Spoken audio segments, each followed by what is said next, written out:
South Pars सिर्फ Iran का ही नहीं बल्कि दुनिया का सबसे बड़ा प्राकृतिक गैस क्षेत्र है। ये बुशहर के पास फारस की खाड़ी में है। ईरान की टोटल गैस डिमांड का 70% से ज्यादा हिस्सा इसी से आता है। ईरान के घरों की बिजली, हीटिंग और उसकी भारी इंडस्ट्री पूरी तरह इसी गैस पर निर्भर है। इजराइल ने 18 मार्च को भी इस पर हमला किया था। ईरान ने इसके जवाब में कतर की गैस फील्ड पर अटैक कर दिया था, जिसके बाद ट्रंप ने कहा था कि वो अब यहां अटैक नहीं करेंगे। लेकिन अब इजराइल ने एक बार फिर साउथ पार्स गैस प्लांट को निशाना बनाया है। इजराइल ने सीधे तौर पर ईरान की अर्थव्यवस्था की रीढ़ पर हमला किया है।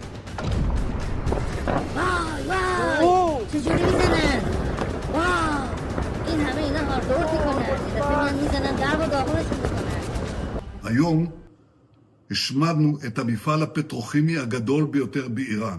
זאת אומרת, אנחנו מחסלים בשיטתיות את מכונת הכסף של משמרות המהפכה. אנחנו מחסלים מפעלים, אנחנו מחסלים פעילים, וכן, אנחנו ממשיכים לחסל בכירים. איראן היא לא אותה איראן, היא כבר לא אותה איראן. ישראל היא לא אותה ישראל.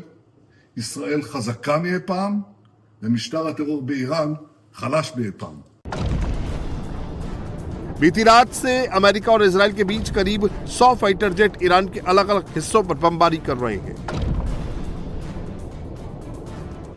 यह शिराज के बापकोही का मंजर है। बापकोही के इन पथरीले पहाड़ों के नीचे ईरान की बैलिस्टिक मिसाइल साइट है, जहां इजराइल ने भयंकर बमबारी की है।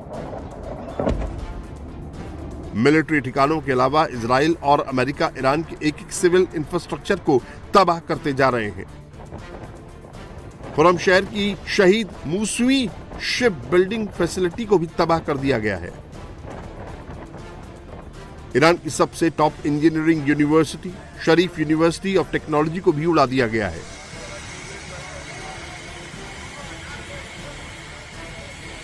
Under his command, America projects power with confidence and brings our people home with victory. And that continues today, by the way. Per the President's direction, today will be the largest volume of strikes since day one of this operation. Tomorrow, even more than today. And then Iran has a choice. Choose wisely, because this President does not play around.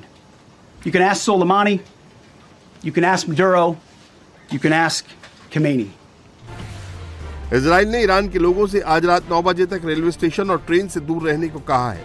Israeli force Iran के railway network को भी तबाह कर रही है।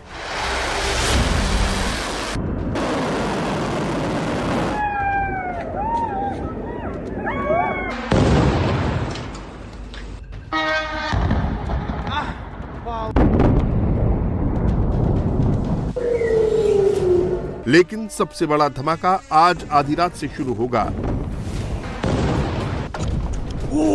Trump की deadline खत्म होते ही ईरान के एक एक पावर प्लांट और ब्रिज को तबाह कर दिया जाएगा।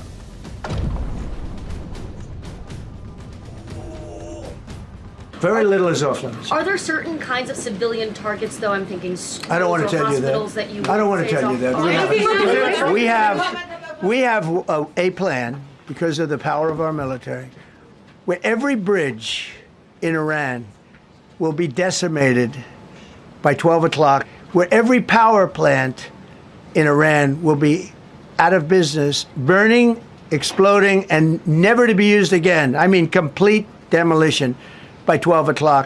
And it'll happen over a period of 4 hours if we wanted to. We don't want that to happen. We may even get involved with helping them rebuild their nation. And you know what? If that's the case, the last thing we want to do is start with power plants, which are among the most expensive things, and bridges. You saw the bridge. The bridge went. We were very close to a deal. Trump Iran के civilian infrastructure को खत्म करने पर तुले हैं। वहीं Iran जिनकी मदद के लिए उन्हें फारस की खाड़ी में जंगी बेड़ा भेजा है।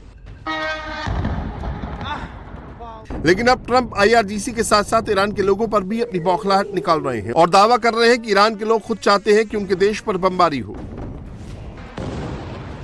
The Iranians have, and we've had numerous intercepts. Please keep bombing. Bombs that are dropping near their homes. Please keep bombing. Do it. And these are people that are living where the bombs are exploding. And when we leave and we're not hitting those areas. They're saying, please come back, come back, come back. These are the people. I don't know what they do. All I can tell you is they want freedom. Trump Iran को अपनी शर्तों पर झुकाना चाहते हैं, लेकिन Iran झुकने के लिए तैयार नहीं है।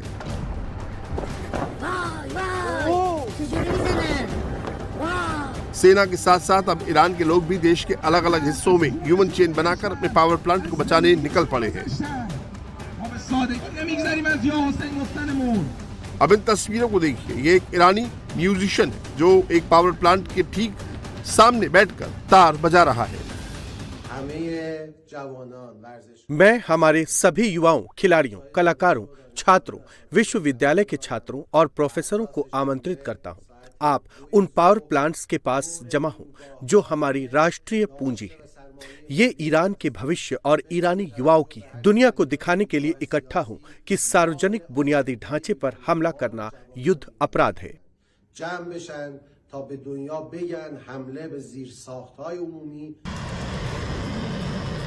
ईरान कह रहा है कि वो किसी भी कीमत पर पीछे नहीं हटेगा। जब तक ईरान की शर्तों पर युद्ध विराम नहीं होगा, तब तक वो स्ट्रेट ऑफ हॉर्मुज नहीं खोलेगा। ईरान चाहता है कि उसे गारंटी मिले कि अब इसके बाद उस पर दोबारा हमला नहीं होगा। उसके खिलाफ जो भी सैंक्शन लगे हैं उसे हटाया जाए, हमले में जो नुकसान हुआ है उसकी भरपाई की जाए, हॉर्मुज पर उसके अधिकार को दुनिया स्वीकार करे और ईरान के साथ लेबनान और गाजा पर भी बमबारी रुके।